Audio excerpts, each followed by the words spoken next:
राधे राधे दोस्तों, कैसे हैं आप सब। दोस्तों, हमारे YouTube चैनल पर आपका स्वागत है। हमारे इस चैनल को सब्सक्राइब कीजिएगा और हमारे वीडियो को लाइक, शेयर और कमेंट ज़रूर कीजिएगा। दोस्तों, जैसा कि हम सभी लोग जानते हैं कि अभी मल मास का जो महीना है वो चल रहा है। इस बार का मल मास दोस्तों 18 सितंबर से शुरू हो चुका था, जो कि 16 अक्टूबर तक को ख़त्म होगा।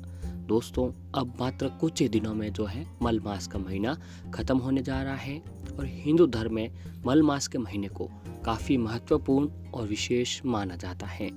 मल मास के महीने को अधिक मास, पुरुषोत्तम मास और खर मास के नाम से भी जो है जाना जाता है। इस महीने के दौरान भगवान विष्णु जी की पूजा आराधना की जाती है और भगवान विष्णु जी की पूजा करने से हमारी सभी मनोकामना जो है वो पूर्ण होने लगती हैं। दोस्तों, मल मास में भगवान विष्णु जी की पूजा करना शुभ माना गया है और इन दिनों में सत्यनारायण की पूजा और भगवान विष्णु जी की अवतारों की पूजा भी की जाती है। इसे भगवान विष्णु जी के साथ साथ माता लक्ष्मी जी भी जो है हम पर प्रसन्न होती है और इससे दोस्तों हमारे घर पर माता लक्ष्मी जी का जो है हमेशा स्थायी वास जो है बना रहता है। दोस्तों, हिंदू धर्म में हर महीने का अपना एक अलग और विशेष महत्व बताया गया है और इसके अलावा दोस्तों हम सभी लोग ये जानते हैं कि शुभ और अशुभ जैसी बातों का भी विशेष ध्यान में रखते हैं। दोस्तों, वैसे तो मल मास को श्रेष्ठ नहीं माना गया है, इसीलिए जब तक मल मास का महीना चलता है ये सब तो हम ही देखते हैं कि कोई भी मल मास के महीने में कोई भी शुभ कार्य जो है नहीं किया जाता है। मल मास में किसी शुभ काम की तो शुरुआत नहीं होती है, लेकिन ये जो महीना है दोस्तों, ये धर्म कर्म, भगवान के प्रति भक्ति भाव, उपाय, साधना और धर्म कर्म के लिए ये जो समय है, ये जो महीना है, सबसे अति उत्तम माना गया है।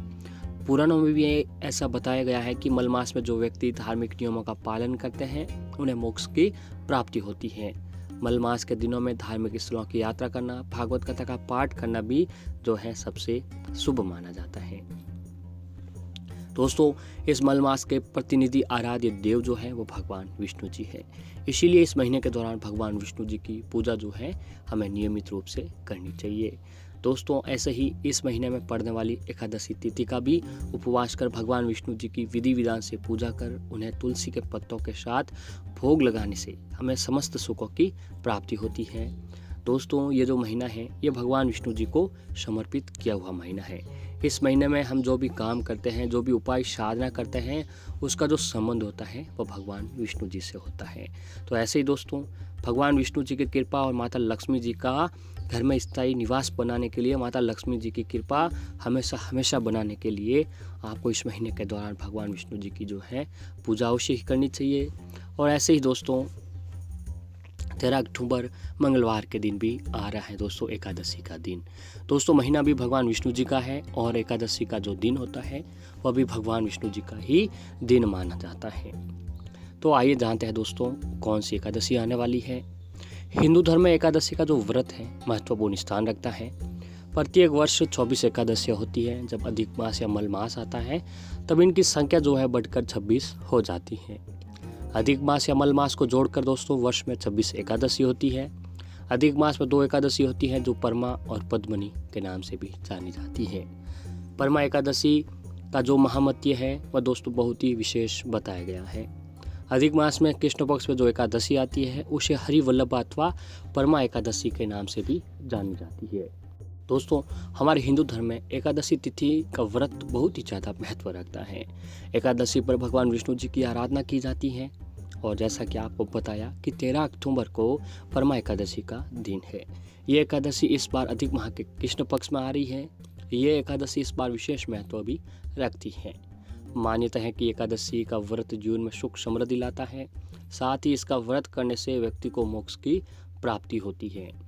अधिक मास में व्रत, उपवास, दान पुण्य करने से व्यक्ति को मिलने वाला फल अधिक हो जाता है और इससे घर में माता लक्ष्मी जी की कृपा जो है हमेशा बनी रहती है। तो दोस्तों, अगर इस एकादशी के दिन मात्र आप भगवान विष्णु जी के समक्ष एक ही छोटा सा काम कर लेते हैं तो दोस्तों आपके जीवन की जो जुड़ी परेशानियां हैं धीरे धीरे ख़त्म सी होने लगती है। भगवान विष्णु, माता लक्ष्मी जी का आशीर्वाद जो है आपके ऊपर बना रहता है। तो आइए जानते हैं दोस्तों हमें क्या काम करना चाहिए एकादशी के दिन। दोस्तों एकादशी के दिन हमें हल्दी से जुड़ा हुआ ये एक छोटा सा काम अवश्य ही करना चाहिए। दोस्तों हल्दी जो है वो भगवान विष्णु जी की सबसे प्रिय चीज़ों में से एक होती है। तो अगर आप एकादशी के दिन हल्दी से जुड़ा ये छोटा सा काम कर लेते हैं तो फिर देखिए दोस्तों आपके जीवन में क्या क्या चमत्कार आपको जो है देखने को मिलते हैं।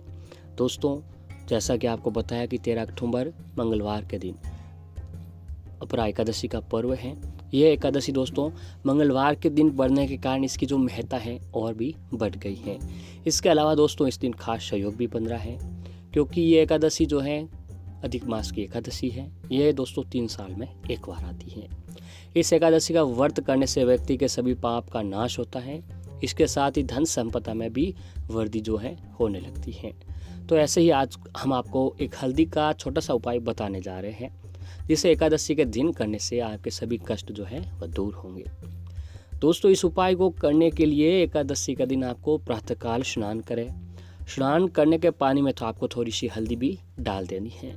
हल्दी जो है वो भगवान विष्णु जी को बहुत ही प्रिय होती है। इस तरह से स्नान करने से भगवान विष्णु जी की कृपा आपको प्राप्त होने लगती है। और स्नान के पश्चात पीले रंग के स्वच्छ वस्त्र धारण करें। अब आप अपने घर के मंदिर में दोस्तों घर के मंदिर के सामने आसन बिछाकर बैठ जाएं। अब मंदिर में एक लोटे में शुद्ध जल भरकर रख लें और आपको अपने घर के मंदिर के सामने बैठने से पहले दोस्तों तो आपको पानी के लोटे लेने। आप तांबे के भी लोटे इसमें इस्तेमाल कर सकते हैं। इस लोटे में दोस्तों आपको दोनों में एक में पानी भर लेना है और दूसरे में थोड़ा सा गंगा जल भी आप ले लेना है। अब दोनों ही लोटों में आपको थोड़ी थोड़ी सी हल्दी भी डाल देनी है। अब भगवान विष्णु और माता लक्ष्मी जी की ऐसी तस्वीर हो जो दोनों एक साथ में विराजमान हो। उनके सामने दोस्तों घर के मंदिर के सामने आपको एक शुद्ध घी का दीपक जलाना है। और दोस्तों वैसे तो चावल दीपक के नीचे चावल रखा जाता है, लेकिन एकादशी के दिन क्या होता है कि चावल का इस्तेमाल हमें नहीं करना चाहिए। इसके लिए इस दिन एक छोटा सा कपड़ा बिछाकर उसके ऊपर दीपक रख दें। अब दोस्तों आपको एक सुगंधित धूप बत्ती जला दें। दीपक और धूप बत्ती जलाने पर थोड़ी सी हल्दी में जल मिला लीजिए और इसे भगवान विष्णु जी को जो है हल्दी का तिलक कीजिएगा। और माता लक्ष्मी जी को हल्दी और थोड़ा सा कुमकुम मिलाकर भी माता लक्ष्मी जी को तिलक करना है। अब भगवान विष्णु जी को पीले रंग के फूल चढ़ाइए, मिठाई चढ़ाइए और भोग लगाने के पश्चात दोस्तों जो आपको तुलसी दल से ही चढ़ाना चाहिए, क्योंकि तुलसी दल के बिना भगवान विष्णु जी की जो होता है भोग वो भोग भी नहीं लगाया जाता है। पर एक बात ध्यान रखनी चाहिए कि दोस्तों आपको एकादशी के दिन तुलसी का पत्ते नहीं तोड़ना है। आपको एक दिन पहले ही तोड़कर ले लेना है। और अगर वह पत्ता टूटा हो आप अगर भूल जाते हैं तो एकादशी के दिन सभी जो तुलसी जी से गिरे हुए पत्ते हो वो आपको ले लेना है। अब भगवान विष्णु जी के महामंत्र ओम नमो भगवते वासुदेवाय नमः मंत्र का 108 बार जाप करें। भगवान विष्णु से और माता लक्ष्मी से अपने और अपने परिवार की समस्याओं के निराकरण की प्रार्थना करें। प्रार्थना के बाद हल्दी मिला हुआ गंगा जल लें और उसे अपने घर के मुख्य दरवाजे पर छिड़क दें। इसके बाद दोस्तों उस पानी को आपको पूरे घर में भी छिड़क देना है। ऐसा करने से आपके घर में माता लक्ष्मी जी का जो है स्थायी रूप से निवास करती हैं। और फिर आपको अपने घर के सभी जो सदस्य हैं उनको हल्दी से तिलक करना है। फिर दोस्तों जो पानी बचा था, जो दूसरा लोटा था, उसमें आपको थोड़ा सा चीनी या मिश्री डाल दीजिए, यानी पानी को मीठा जल कर दीजिए और उस जल को भगवान सूर्य देव को अर्घ्य दे दें। अब मंदिर में जो आपने प्रसाद रखा था वो प्रसाद परिवार के सभी सदस्यों में बांट दें। इस उपाय को एकादशी के दिन करें। ऐसा करने से व्यक्ति के सभी पाप का नाश होता है। इसके साथ धन संपदा में भी जो है वृद्धि होने लगती है।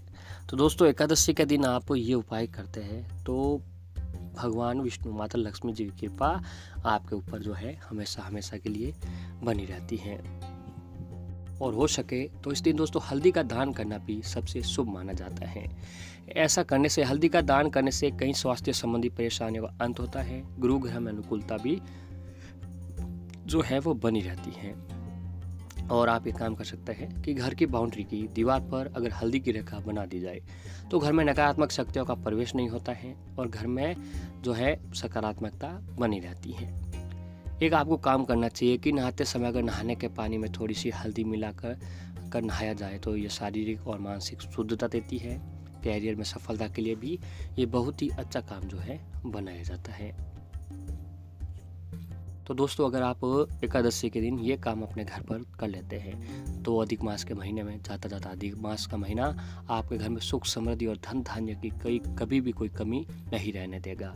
दोस्तों इस एकादशी के दिन, ये अधिक मास की दोस्तों 3 साल के बाद आता अधिक मास, बहुत ही जल्द खत्म होने वाला है। तो इस अधिक मास के एकादशी के दिन आपको ये जो काम है अवश्य ही कर लेना चाहिए।